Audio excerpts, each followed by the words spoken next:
Hello student, नमस्कार। स्वागत करते हैं आप सभी को मेरे इस YouTube channel money sir education group पे। तो आज हम बिहार पुलिस के मोस्ट इम्पोर्टेंट क्वेश्चन के प्रैक्टिस सेट वो एक लेकर आए हैं। बहुत ही इम्पोर्टेंट है। प्रतिदिन यानी कि पर डे 25 क्वेश्चन का प्रैक्टिस सेट चलेगा। अगर प्रतिदिन 15 मिनट अगर आप मेरे इस यूट्यूब चैनल पर समय बिताते हैं तो आपको एक अलग सा एनर्जी पैदा होगा, जो एग्ज़ाम में सवाल से लड़ने की शक्ति आप में आएगा और आपका रिजल्ट भी निश्चित होगा, क्योंकि ऐसा क्वेश्चन सेट किया गया है जो कि बिल्कुल एग्ज़ाम के पैटर्न पर आधारित है ये सारे प्रश्न। तो चलिए पहला नंबर सवाल से शुरू करते हैं कि पहला नंबर सवाल क्या है। और लास्ट में आप लोग ज़रूर कमेंट कर बताइएगा कि आप 25 प्रश्नों में कितने प्रश्नों को सही सही आप आंसर दे पाए हैं। तो चलिए पहला नंबर सवाल से शुरू करते हैं। देखिए बहुत ही इंपॉर्टेंट ये सारे प्रश्न हैं, तो आप लोग ध्यान से सवाल को कीजिएगा। बिल्कुल एग्ज़ाम के पैटर्न पर है, बहुत ही इंपॉर्टेंट है। तो चलिए पहला नंबर हम सवाल को देखते हैं कि शिवालिक की पहाड़ी किस राज्य में स्थित है। तो देखिए शिवालिक की पहाड़ी, आप लोग जानते हैं कि शिवालिक की पहाड़ी सबसे निचली हिमालय का हिस्सा है, जो जम्मू कश्मीर से पंजाब से लेकर पंजाब में रहता है। पंजाब में इसका विस्तारित है और हिमाचल प्रदेश में भी है, उत्तराखंड में भी है, अरुणाचल प्रदेश में है। तो देखिए गुजरात में शिवालिक पहाड़ियाँ स्थित नहीं है, महाराष्ट्र में भी इसका विस्तार नहीं है, आंध्र प्रदेश में भी नहीं है। तो इसका राइट आंसर क्या हो जाएगा? हिमाचल प्रदेश। शिवालिक की पहाड़ियाँ किस राज्य में स्थित है? तो ऑप्शन के हिसाब से क्या हो जाएगा? ऑप्शन नंबर ए हो जाएगा, हिमाचल प्रदेश। तो चलिए दूसरे नंबर सवाल के ऊपर चलते हैं। देखिए बहुत ही एक्सप्लेन अच्छे के साथ होगा यहाँ पे। दूसरा है कि पंजाब में भूमि का अपरदन का मुख्य कारण क्या है? ऑप्शन ए में संघन कृषि, वनों की कटाई, ऑप्शन सी में अधिक सिंचाई, ऑप्शन डी में है इनमें से कोई नहीं। तो देखिए पंजाब में जो भूमि अपरदन कहने का मतलब भूमि का संकलन का मुख्य कारण क्या होता है? वहाँ पे अधिक सिंचाई होती है। क्या होता है? अधिक सिंचाई। यानी कि पंजाब जो राज्य में भूमि अपरदन का मुख्य कारण क्या है? अधिक सिंचाई। तो इसका right answer number option C हो जाएगा। चलिए तीसरे नंबर सवाल के ऊपर चलते हैं, ये बहुत ही इम्पोर्टेंट है। तीसरा नंबर सवाल को देखते हैं। जीएसटी कानून, देखिए जीएसटी कानून लागू करने वाला पहला राज्य। देखिए जीएसटी कहने का मतलब गुड सर्विस टैक्स, यानी कि जीएसटी लागू करने वाला पहला राज्य कौन सा है? तो जीएसटी आप लोग जानते हैं कि जीएसटी लागू करने वाला पहला राज्य कौन है? तो भारत में असम है। भारत का पहला राज्य जीएसटी जो भारत में लागू हुआ था, कौन सा राज्य में हुआ था? असम में। विश्व में अगर आपसे एग्जाम में पूछ लिया जाए कि विश्व में सबसे पहले जीएसटी लागू कौन सा देश किया था, तो वो कौन सा देश हो जाएगा? फ्रांस में। विश्व में सबसे पहले जीएसटी लागू हुआ था फ्रांस में, और भारत में जीएसटी लागू हुआ था असम में। तो ये भी आप लोग याद रखिएगा। देखिए जीएसटी भारत में 1 जुलाई 2017 को लागू हुआ था, 1 जुलाई 2017 को। इसीलिए जीएसटी दिवस अगर आपसे पूछ लिया जाए कि जीएसटी दिवस कब मनाते हैं, तो जीएसटी दिवस 1 जुलाई को मनाते हैं। ये भी आपसे एग्ज़ाम में पूछ लिया जाता है। देखिए आपसे एग्जाम में पूछता है कि जीएसटी का अध्यक्ष कौन होता है, तो जीएसटी का अध्यक्ष वित्त मंत्री होता है। वर्तमान में भारत के वित्त मंत्री कौन है? तो निर्मला सीतारमण जी हैं। तो आप लोग देखिए हमको बहुत सारे सवाल अति किए हैं। जीएसटी कानून लागू करने वाला पहला राज्य कौन सा हो जाएगा? असम। विश्व में जीएसटी लागू करने वाला पहला देश कौन सा है? तो फ्रांस है। जीएसटी भारत में कब लागू हुआ? तो 1 जुलाई 2017 को हुआ। इसी दिन को 1 जुलाई को जीएसटी दिवस के रूप में मनाते हैं। तो चलिए चौथा नंबर सवाल के ऊपर चलते हैं। भारत की सबसे पुरानी पर्वत श्रृंखला है वेस्टर्न घाट, अरावली, हिमालय, सतपुड़ा। तो सबसे पुरानी जो पर्वत श्रृंखला है वो कौन सा हो जाएगा? तो सबसे पुरानी पर्वत जो श्रृंखला है कौन सा? अरावली है जो सबसे पुरानी पर्वत श्रृंखला है। अरावली का विस्तार कहाँ है? तो अरावली का विस्तार गुजरात से लेकर कहाँ है? राजस्थान। गुजरात से राजस्थान में इसका सर्वोच्च विस्तार कहाँ में है? राजस्थान में है। अरावली पर्वत का सर्वोच्च चोटी कौन सा है? गुरु शिखर। ये भी आप लोग याद रखिएगा इसके साथ साथ। चलिए बहुत आप लोग याद कीजिएगा भारत की सबसे पुरानी पर्वत श्रृंखला कौन सा है? तो अरावली है। नवीन पर्वत श्रृंखला अगर पूछे, नवीन कहने के मतलब नया, तो यह कौन सा हो जाएगा? हिमालय। ये इसको भी साथ साथ आप लोग याद रखिएगा। सबसे पुरानी पर्वत श्रृंखला जो है अरावली हो जाएगा और नवीन पर्वत श्रृंखला हिमालय।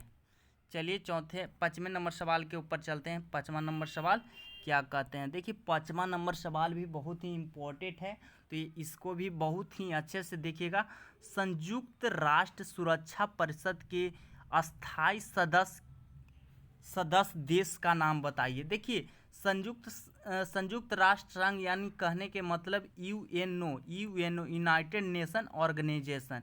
सबसे पहले यूनाइटेड नेशन ऑर्गेनाइजेशन का मुख्यालय कहाँ में है? तो न्यूयॉर्क में है। कहाँ में है? न्यूयॉर्क में इसका मुख्यालय है। इसकी स्थापना कब हुआ था? तो इसकी स्थापना 24 अक्टूबर 1945 को हुआ था। तो आपसे एग्जाम में बहुत बार पूछा जाता है कि यूएनओ की मुख्यालय कहाँ है? तो न्यूयॉर्क में है। और यूएनओ की यानी कि संयुक्त राष्ट्र सुरक्षा की स्थापना कब हुआ था? तो 24 अक्टूबर 1945 को हुआ था। और यूएनओ दिवस कब मनाते हैं? यानी कि यूएनओ दिवस यानी संयुक्त राष्ट्र दिवस के रूप में कब मनाते हैं? तो 24 अक्टूबर। बहुत बार एग्जाम में पूछा जाता है, ऐसा नहीं कि कभी कभी आता है, बहुत बार पूछा जाता है, इसीलिए आप लोग को क्लियर कर देते हैं। यूएनओ में टोटल देश की संख्या कितना है? 193 देश है वर्तमान में। 193 देश दक्षिणी सूडान बना है। तो ये सारे इम्पोर्टेंट पॉइंट्स हो गए। अब क्वेश्चन पे आते हैं।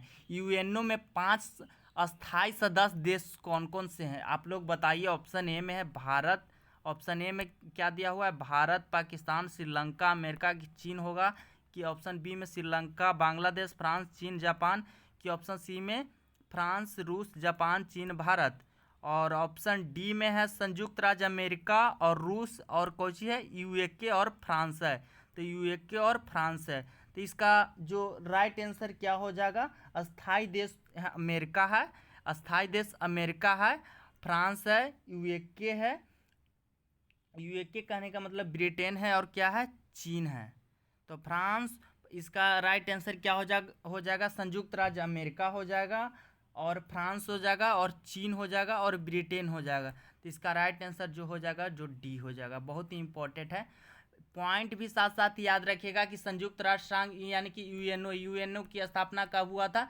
तो 24 अक्टूबर 1945 को हुआ था। इसका स्थापना यानी कहने के मतलब कि मुख्यालय कहाँ है? तो न्यूयॉर्क में है। न्यूयॉर्क में इसका मुख्यालय न्यूयॉर्क में है। वर्तमान देश 193 देश है। 193वां देश कहाँ? दक्षिणी सूडान है। तो ये भी आप लोग याद रखिएगा। 6ठा नंबर सवाल के ऊपर चलते हैं। 6ठा नंबर सवाल भी बहुत ही इंपॉर्टेंट है। दास कैपिटल पुस्तक एक पुस्तक है, इनका लेखक कौन है? तो दास कैपिटल एक पुस्तक है, इनका लेखक जो है लेखक कार्ल मार्क्स है। दास कैपिटल की रचना कार्ल मार्क्स ने 1867 ईस्वी में किए थे। कब किए थे? 1867 ईस्वी में इनकी रचना किए थे कार्ल मार्क्स, जो एक संवादी शासन थे। बहुत ही इंपॉर्टेंट है कि दास कैपिटल पुस्तक का लेखक कौन है? तो कार्ल मार्क्स। कौन है? Karl Marx. चलिए 7वां नंबर सवाल के ऊपर चलते हैं। अरब सागर में स्थित भारत द्वीप समूह का नाम बताइए। लक्षद्वीप, श्रीलंका, ग्रीनलैंड, अंडमान निकोबार। तो आप बताइए कि अरब सागर में स्थित भारत द्वीप का समूह का नाम बताइए। तो अरब सागर में लक्षद्वीप द्वीप समूह होगा। तो इसका राइट आंसर क्या हो जाएगा? ए। अरब सागर में कौन हो जाएगा? लक्षद्वीप समूह होता है, जो क्या होता है? अरब सागर में। जैसे देखिए लक्षद्वीप है, ये भारत है। तो इधर अंडमान निकोबार है जो बंगाल की खाड़ी में स्थित है। पूछेगा आपसे एग्जाम में कि अंडमान निकोबार बंगाल की खाड़ी में है और लक्षद्वीप कहाँ है? तो यह अरब सागर में स्थित है। कौन सा सागर में? अरब सागर में स्थित है। तो इसका राइट आंसर ए हो जाएगा। दोनों सवाल बनता है कि अरब सागर में स्थित होता है कौन? तो लक्षद्वीप। और बंगाल अंडमान निकोबार कौन सा द्वीप में स्थित होते हैं? तो बंगाल की खाड़ी में। तो ये भी आप लोग याद रखिएगा। चलिए 8वां नंबर सवाल के ऊपर चलते हैं। 8वां नंबर सवाल क्या कहता है? बौद्ध धर्म के संस्थापक कौन थे? तो बौद्ध धर्म के आप जानते हैं कि बौद्ध धर्म का संस्थापक गौतम बुध थे। यहाँ पे बुध गलत लिखा गया है, बुध ऐसे होगा। गौतम बुद्ध थे। गौतम बुद्ध का जन्म आप लोग के पता है कि 563 ईसा पूर्व में नेपाल के लुम्बिनी नामक स्थान में हुआ था। कहाँ? लुम्बिनी नामक स्थान में हुआ था। इनको ज्ञान की प्राप्ति कहाँ हुआ था? तो बोध गया में हुआ था। बोध गया में इन्होंने पहला उपदेश कहाँ दिए थे? तो सारनाथ में दिए थे। गौतम बुद्ध ने पहला उपदेश कहाँ दिए थे? तो सारनाथ में दिए थे। ये भी आप लोग याद रखिएगा। देखिए, मनी सर एजुकेशन ग्रुप में अगर आप नए हैं तो चैनल को सब्सक्राइब कर दीजिएगा, क्योंकि आपके एग्ज़ाम के लिए बहुत ही इम्पोर्टेंट आपका सवाल है। देखिए, आप लोग कुछ मत कीजिए, 24 घंटा होता है। 24 घंटा में सिर्फ और सिर्फ 23 घंटा 45 मिनट आप कुछ भी कीजिए, उससे कोई मतलब नहीं है। मगर आपसे हम गुजारिश कर रहे हैं कि प्रतिदिन आप मेरे इस यूट्यूब चैनल को अगर देते हैं, प्रतिदिन सेट को देखते हैं, तो आपको एक अलग एनर्जी पैदा होगा, यानी कि ऊर्जा आएगा और आपके एग्ज़ाम में सवाल में बनाने की क्षमता बढ़ जाएगा और आपको निश्चित ही सफलता मिलेगा। क्योंकि यह बिल्कुल ही एग्ज़ाम के बेस्ट पैटर्न पर आधारित एग्ज़ाम बेस्ड क्वेश्चन को लाया जाता है। ऐसा नहीं है कि लो भी लेवल होता है, नहीं हाई लेवल होता है, कोई लेवल नहीं। सिर्फ और सिर्फ बिहार पुलिस को मद्देनज़र को देखते हुए सारे सवाल को बनाया गया है। 9वां नंबर सवाल के ऊपर चलते हैं कि 9वां नंबर सवाल क्या है। देखिए, बिहार पुलिस में जनसंख्या में क्षेत्रफल की दृष्टि से, जनसंख्या की दृष्टि से बहुत सारे सवाल, 1-2-3 प्रश्न बहुत रहते हैं। तो क्षेत्रफल की दृष्टि से भारत का सबसे बड़ा राज्य कौन सा है? तो आप लोग के पता है कि क्षेत्रफल की जो दृष्टि से भारत का सबसे बड़ा राज्य कौन सा है? उत्तर प्रदेश है। और क्षेत्रफल की दृष्टि से अगर छोटा राज्य पूछे तो छोटा राज्य क्या हो जाएगा? सिक्किम हो जाएगा। सिक्किम। देखिए, उत्तर प्रदेश के बाद सबसे बड़ा क्षेत्रफल में कौन सा? यहाँ पे क्षेत्रफल के अनुसार पूछा है, तो सॉरी, यहाँ क्षेत्रफल के अनुसार सबसे ज़्यादा राज्य हो जाएगा जो राजस्थान हो जाएगा। और क्षेत्रफल के दृष्टि से सबसे छोटा जो राज्य हो जाएगा क्या हो जाएगा? तो गोवा हो जाएगा। क्या हो जाएगा बाबू? गोवा हो जाएगा। बहुत ही इम्पोर्टेंट है दोनों। आप देखिए, जनसंख्या की दृष्टि से, तो जनसंख्या की दृष्टि से सबसे बड़ा राज्य क्या हो जाएगा? तो जनसंख्या की दृष्टि से सबसे बड़ा राज्य कौन सा हो जाएगा? उत्तर प्रदेश हो जाएगा जनसंख्या की दृष्टि से। और उसके बाद सबसे कम जनसंख्या भारत में किस में है? तो सिक्किम में है। जनसंख्या के क्षेत्रफल की दृष्टि से सबसे बड़ा राज्य राजस्थान और छोटा राज्य क्या है? गोवा है। और जनसंख्या में सबसे बड़ा उत्तर प्रदेश है और छोटा क्या है? सिक्किम है। एग्जाम में ऐसे सवाल आता है कि जनसंख्या में सर्वाधिक सबसे बड़ा राज्य कौन सा है? उत्तर प्रदेश है। देखिए, जनसंख्या में सबसे बड़ा राज्य उत्तर प्रदेश, उसके बाद कहाँ है? तो महाराष्ट्र है। महाराष्ट्र, ये भी आप लोग याद रखिएगा। अब बिहार केमे नंबर पर है? तो बिहार जनसंख्या के मामले में केमे नंबर पे है, तो तीसरे नंबर पे बिहार है। तो ये भी आप लोग याद रखिएगा। देखिए, आपको याद क्या क्या करना है, बस ज़्यादा याद नहीं करना है, यही याद करना है कि क्षेत्रफल की दृष्टि से भारत का सबसे बड़ा राज्य राजस्थान होगा और छोटा राज्य क्या हो जाएगा? तो गोवा हो जाएगा। क्या हो जाएगा बाबू? गोवा हो जाएगा। और जनसंख्या के अनुसार सबसे बड़ा राज्य उत्तर प्रदेश हो जाएगा। उसके बाद क्या हो जाएगा? सबसे छोटा राज्य क्या हो जाएगा? तो सिक्किम हो जाएगा। अगर आपसे पूछ लिया जाए कि पहला नंबर जनसंख्या में उत्तर प्रदेश है, तो दूसरा नंबर पे कौन सा है? तो दूसरा नंबर पे महाराष्ट्र है। क्या है? महाराष्ट्र है बाबू। और तीसरा नंबर जनसंख्या की दृष्टि से भारत बिहार है, जो जनसंख्या के मामले में केमा राज्य है, तो तीसरा राज्य है।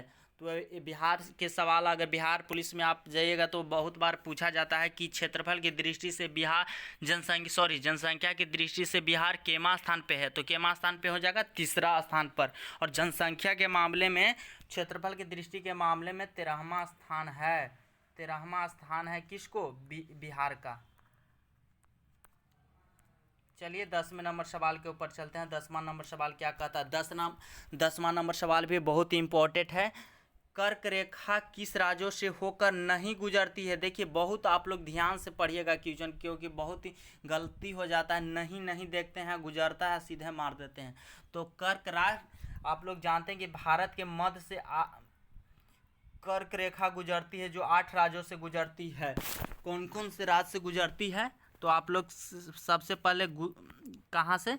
तो सबसे पहले राजस्थान से गुजरती है। देखिए 8 राज्यों से गुजरती है राजस्थान। उसके बाद कहाँ से गुजरात हो गया, मध्य प्रदेश हो गया। उसके बाद क्या हो जाएगा, झारखंड हो जाएगा। झारखंड से कर्क रेखा गुजरती है। उसके बाद छत्तीसगढ़ से कर्क रेखा गुजरती है। वेस्ट बंगाल से गुजरती है। त्रिपुरा से गुजरता है और मिजोरम से गुजरता है। तो राजस्थान से गुजरता है, छत्तीसगढ़ से भी, त्रिपुरा से भी, मगर उड़ीसा से नहीं गुजरता है। तो इसका राइट आंसर क्या हो जाएगा, सी हो जाएगा। देखिए कर्क रेखा आपको याद होना चाहिए, आप लोग याद रखिएगा। इसका एक ट्रिक है कि मित्र पर गमछा,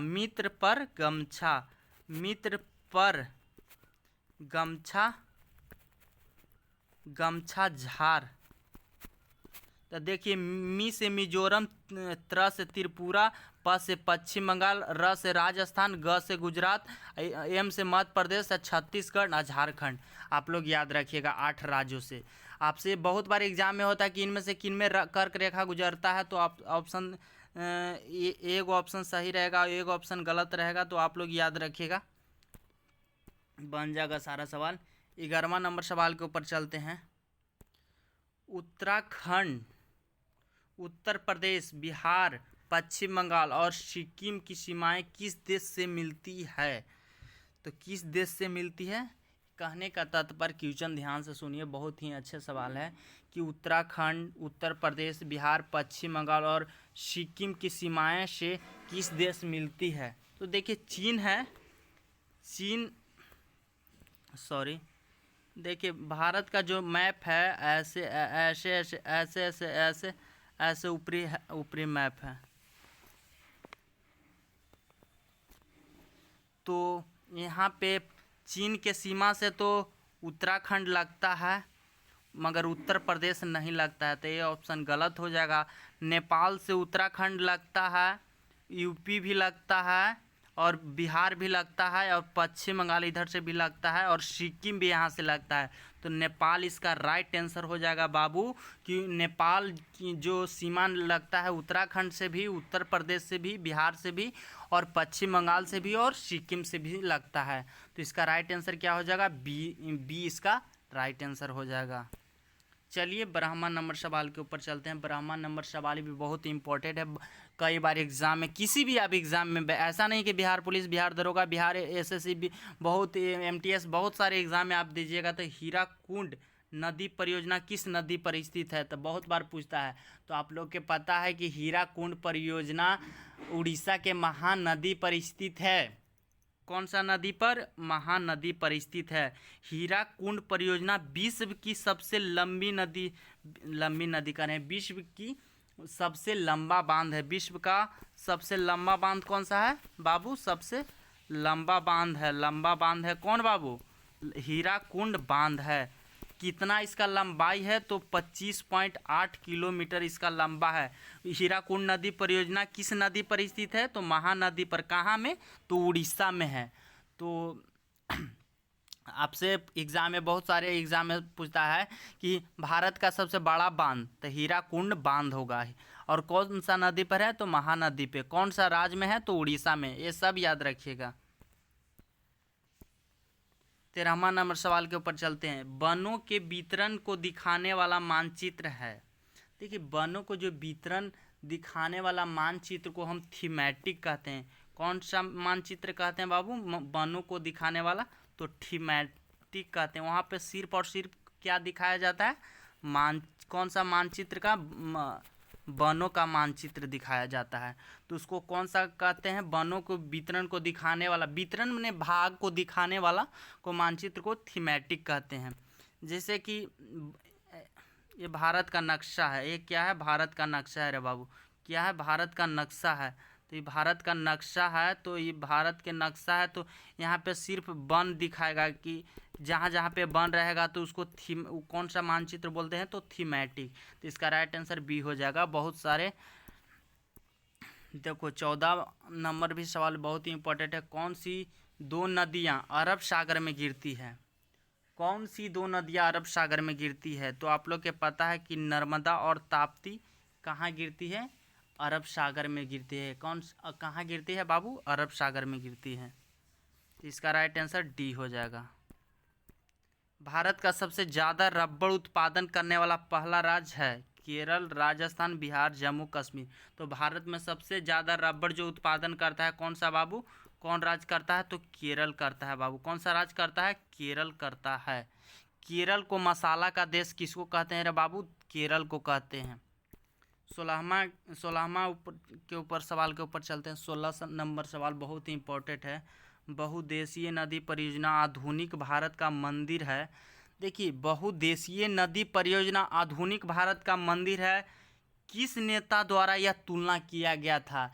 तो आप लोग के पता है कि भारत के प्रथम प्रधानमंत्री पंडित जवाहरलाल नेहरू जी ने कहा कि बांध आधुनिक भारत का क्या है रे बाबू? मंदिर है। आधुनिक भारत का मंदिर बांध को किसने कहा? आधुनिक भारत का मंदिर किस नेता द्वारा बांध को कहा गया? तो जवाहरलाल नेहरू के द्वारा।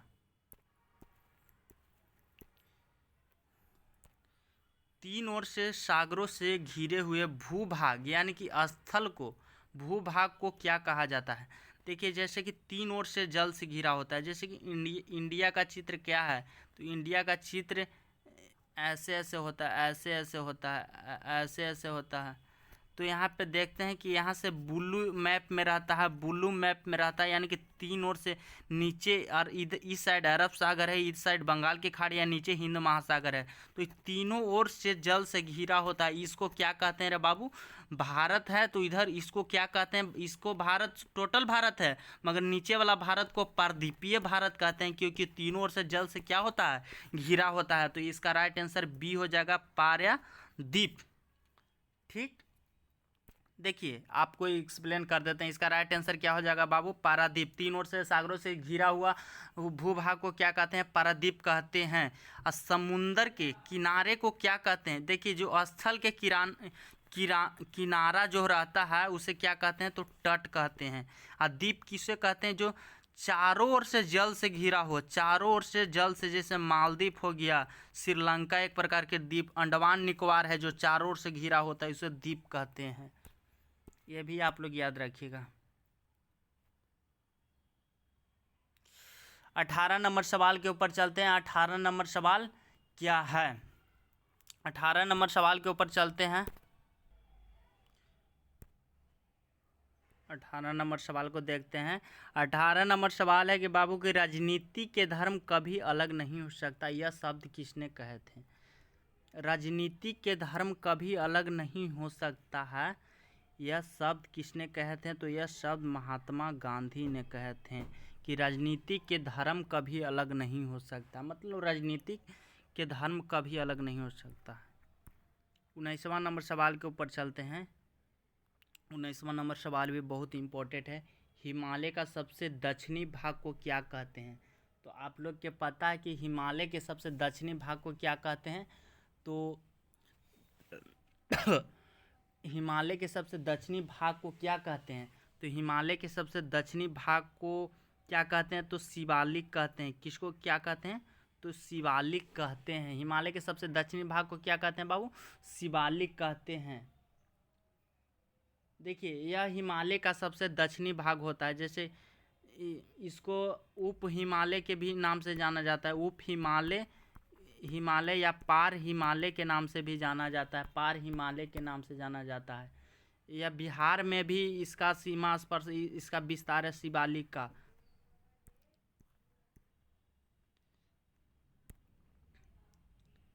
अमरबेल किसका उदाहरण है? देखिए, बहुत ही इम्पोर्टेंट VVI क्वेश्चन है।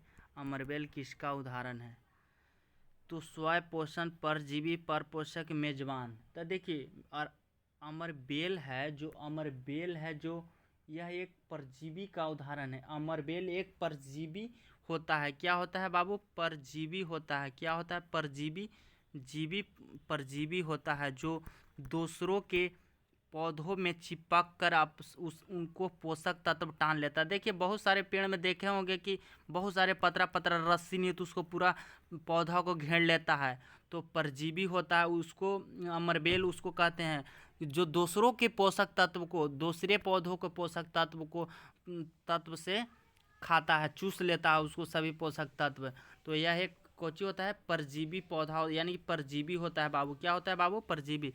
देखिए अगर आप व्हाट्सएप पे नंबर मेरा है 6205196358, अगर किसी भी बिहार पुलिस का अगर इम्पोर्टेंट नोट्स चाहिए तो इस पर आप मैसेज करके ले सकते हैं। और अगर आपको इसका भी PDF चाहिए तो इस पर मैसेज कर मिल जाएगा, मैसेज कीजिएगा तुरंत मिल जाएगा PDF। देखिए आर्यभट्ट एक महान थे, राजनीतिक थे कि प्रशासक थे कि खगोल शास्त्री थे कि इनमें से कोई नहीं? तो आर्यभट्ट एक क्या थे? तो खगोल शास्त्री थे, खगोल शास्त्री थे। तो इसका राइट आंसर C हो जाएगा। देखिए देर हो जा रहा है क्योंकि एक्सप्लेन के साथ कर रहे थे। अगर ऐसा कराते हैं कि पोलियो तथा चेचक की बीमारियों होने का कारण क्या है रे बाबू? तो पोलियो और चेचक किसके कारण होता है? तो विषाणु के कारण होता है। तो देर नहीं होता। एक आदर्श ईंधन वह है जो, देखिए एक आदर्श ईंधन का पहचान होता है वह सस्ता होना चाहिए, कम प्रदूषण फैलाता हो, उच्च ऊष्मीय मान वाला, मतलब उसका ऊष्मा जो हो उच्च ऊष्मीय मान वाला हो, उच्च ऊष्मीय, उपयुक्त सभी हो जाएगा। सभी अगर गुण इसमें रहेगा तो उसको हम कौन सा ईंधन कहेंगे? तो आदर्श ईंधन कहेंगे। तो इसका राइट आंसर क्या हो जाएगा? D हो जाएगा। एक आदर्श ईंधन सस्ता होना चाहिए, कम प्रदूषण फैलाता हो, उच्च ऊष्मा प्रदान करता हो। तो ये सभी गुण होगा तभी आदर्श ईंधन कहलाएगा। चलिए 24 नंबर सवाल के ऊपर चलते हैं। 24 नंबर सवाल बहुत ही इंपॉर्टेंट है, साइंस है। विद्युत प्रतिरोध को मापने के लिए, तो मापने के लिए यानी कहने का मतलब इसका इकाई क्या है, किस में मापते हैं? तो ओम में मापते हैं। विद्युत प्रतिरोध को ओम में मापते हैं। किस में मापते हैं? ओम में। जूल किसका मात्रक है? तो कार्य एवं ऊर्जा का ऐसा मात्रक जूल है, या विद्युत धारा के है, या विभव का वोल्ट है। सब याद रखिएगा। देखिए ये साइंस से 2-3 सवाल है। सिरके, नींबू एवं दही में पाया जाता है, क्षार, अम्ल दोनों इनमें से कोई नहीं। तो आप लोग के पता है कि आप लोग जानते हैं कि सिरके में, यानी कि सिरके में कौन सा अम्ल पाया जाता है? एसेटिक अम्ल पाया जाता है, एसेटिक अम्ल पाया जाता है। और नींबू में, तो नींबू में साइट्रिक अम्ल पाया जाता है, साइट्रिक अम्ल पाया जाता है। और दही में तो लैक्टिक अम्ल पाया जाता है। यानी कि सभी में क्या पाया जाता है?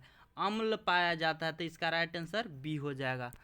तो उम्मीद करते हैं कि आप सबको ये बहुत ही इम्पोर्टेंट अच्छा ही लगा होगा। देखिए ये क्वेश्चन आप बहुत ही अच्छा क्वेश्चन है, 100% महत्वपूर्ण है।